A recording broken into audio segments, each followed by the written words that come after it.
आज हम डीएलएड प्रशिक्षुओं के लिए एक टॉपिक लेकर आए हैं कोड। जैसा कि अभी आपको पिछले वीडियो में हमने दिया था घन घनाभ संबंधी कुछ उनके उदाहरणाएं एवं उनके कुछ सूत्र, तो आज हम टॉपिक लेकर आए हैं कोड। तो पहले कोड क्या होता है, देखिए पहली बात तो आपके एग्जाम करीब है, उसको जितना हो सके उसको नोट करने का प्रयास करें, उसको नोट डाउन करने का ही प्रयास करें। नोट होता है नोटबुक पे और नोट डाउन होता है माइंड में।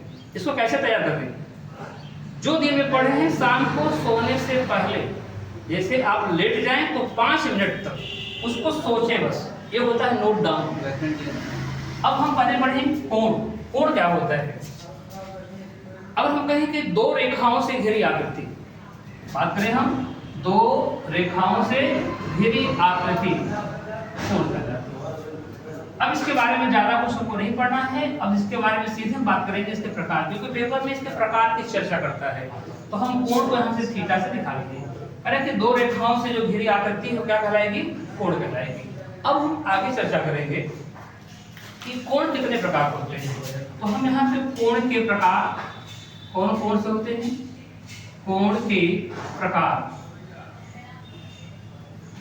कोण के प्रकार की बात करें तो सबसे पहले कोण के कितने प्रकार होते हैं उनका हम जिक्र कर लेते हैं। तो पहला होगा न्यून कोण, न्यून कोण। दूसरा होता है समकोण।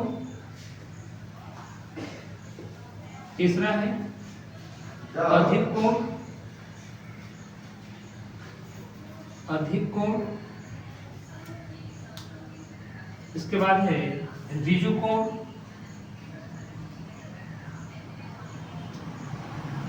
ऋजु कोण। इसके बाद बृहत् कोण,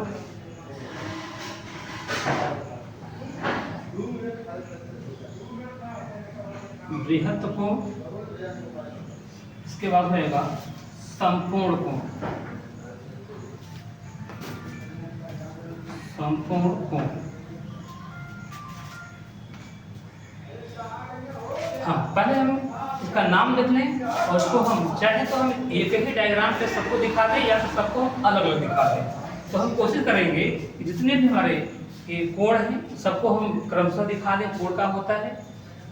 अगर हम बात करें कि न्यून कोण, तो न्यून कोण की जब बात करेंगे तो न्यून कोण में अगर देखा जाए तो न्यून कोण का मान जो होता है आपको 90 डिग्री से कम होता है, यानी 90 से कम, 90 डिग्री से कम होगा वह आपको न्यून कोण कहलाएगा।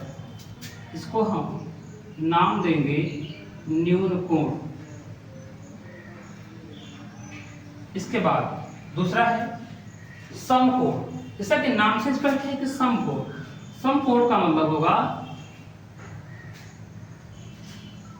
न्यून कोण से, न्यून कोण की बात करते हैं 90 से कम, लेकिन इसमें क्या होगा न्यून कोण से अधिक, अर्थात आपका सीधे सीधे बोला जाएगा 90 डिग्री। इसमें यहाँ पे आपको देख रहे होंगे हमने कुछ सिंबल इस तरह का बनाया है।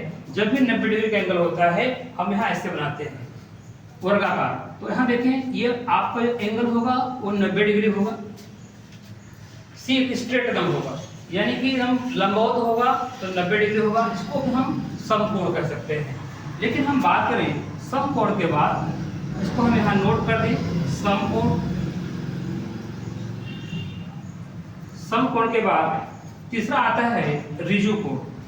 ऋजु कोण का से अभिप्राय, ऋजु कोण का मान जो होता है 180 डिग्री होता है। यह हमारा 180 डिग्री है, यह हमारा ऋजु कोण कहलाएगा। इसको सरल कोण भी कहते हैं। नेक्स्ट आपका 4 नंबर पे है बृहत् कोण। बृहत् कोण की हम बात करें तो बृहत् कोण का जो मान होगा वह 180 अंश से अधिक होगा, 180 अंश से अधिक होगा, लेकिन ये आपका 360 डिग्री से कम होगा। यानी ये जो मान होगा 180 अंश से अधिक होगा, लेकिन हम बात करें 360 डिग्री से कम होगा, तो ये आपका बृहत कोण कहलाएगा। इसको हम बृहत कोण, ये आपका बृहत कोण है। इसके बाद आता है संपूर्ण कोण। तो संपूर्ण कोण की बात करेंगे तो संपूर्ण कोण का जो मान होता है, संपूर्ण कोण को दिखाते कैसे हैं, ऐसे। यदि संपूर्ण कोण का जो मान होगा वो 360 डिग्री होता है। संपूर्ण कोण का मान 360 डिग्री होता है। तो ये तो हम तो चर्चा कर लिए, न्यून कोण, समकोण, अधिक कोण, ऋजु कोण, बृहत कोण, संपूर्ण कोण। देखिए हम दो अन्य कोण की चर्चा करेंगे जो कि आपको कभी कभी क्वेश्चन सॉल्व करते हो कभी न्यूमेरिकल आ जाता है, उसमें पूछ देता है कि किन्हीं दो कोणों का योग ऐसे करके। उसमें हम बात करेंगे, हमारे पास दो अन्य कोण हैं। अन्य कोण, अन्य कोण में हमारा एक हो जाएगा पूरक कोण, या इसको हम कोटि पूरक कोण कहते हैं। कोटि पूरक कोण, कोटि पूरक कोण। अब हम दूसरी तरफ बात करते हैं, एक दूसरा है जिसका नाम है समपूरक, समपूरक कोण। अब इनकी चर्चा कर लेते हैं कि इनका मान कितना होता है। तो कोटि पूरक में क्या होता है, जिनके दो कोणों का योग क्या हो, 90 डिग्री हो। यानी हमारे पास x प्लस y, दो कोणों का जो योग हो वो कितना हो, वह 90 डिग्री हो, वो क्या कहलाएगा। या तो हम इसको ऐसे एंगल्स दिखा दें तो बेहतर रहेगा, इसको एंगल बना करके ऐसे, जिनके दो कोणों का योग क्या हो, 90 डिग्री हो, वो कोटि पूरक कोण कहलाएगा। अब रही बात संपूरक कोण की, तो संपूरक कोण में जिनके दो कोणों का योग मिलके कितना हो जाएगा, 180 डिग्री। तो हम बात करेंगे कोण x प्लस कोण y, कोण y बराबर 180 डिग्री। देखिएगा संपूरक कोण और संपूर्ण कोण में थोड़ा डिफरेंस है। संपूर्ण कोण में मान कितना होगा आपको, टोटल 360 डिग्री का होगा। इसमें कोटिपूरक कोण की बात कर रहे हैं, तो कोटिपूरक कोण में आपको कोण x प्लस कोण y का मान कितना होगा, 90 डिग्री होगा। और दूसरा है संपूरक, मैंने कहा कि दोनों में डिफरेंस थोड़ा सा है। ये संपूर्ण है, संपूर्ण यानी तो कह सकते हैं कि टोटल, ये टोटल 360 अंश होता है क्षेत्र पर, लेकिन संपूरक कोण में कह रहा है कि जिनके दो कोणों का योग क्या हो, 180 अंश हो। तो आज हम लोग कोण के बारे में और कोण के प्रकार की हमने चर्चा करी। अब हम लोग देखिए, इसमें से आपका एक नंबर का प्रश्न आ जाता है, या तो बहुविकल्पी आएगा या तो अति लघुत्तरी आएगा।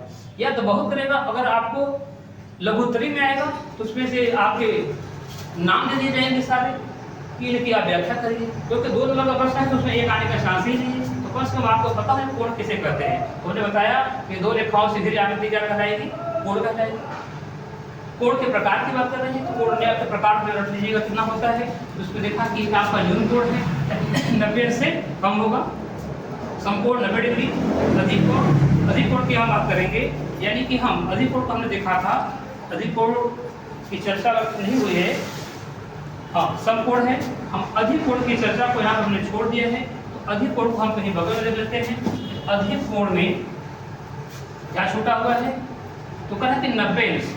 तो हम बात करेंगे कि आपका मान जो होगा 90 अंश से अधिक होगा, 90 अंश से अधिक होगा, 90 डिग्री से क्या होगा, अधिक होगा। अब हम बात करेंगे, अब यहाँ पे इसको ऐसे दिखाने से 90 डिग्री से अधिक, यानी कि आपका जो मान होगा वो 90 प्लस होगा और 180 से क्या होगा, कम होगा। या तो हम यहाँ कर सकते हैं कि 90 अधिक है यानी 180 से कम होगा, तो ये मान आपका क्या कहलाएगा, अधिक कोण कहलाएगा। अब हम अगले वीडियो में, अब देखिए इसमें हमने दो वीडियो उठाए थे पीछे से, क्योंकि सिलेबस में आपको लास्ट में कोण था उसके ऊपर ध्यान देना रहे, लेकिन अब उसमें कुछ आपको एग्जाम्पल मिलेंगे सॉल्व करने के लिए, कुछ टाइप के समीकरण मिलेंगे। तो नेक्स्ट वीडियो में आपको लेके आएंगे।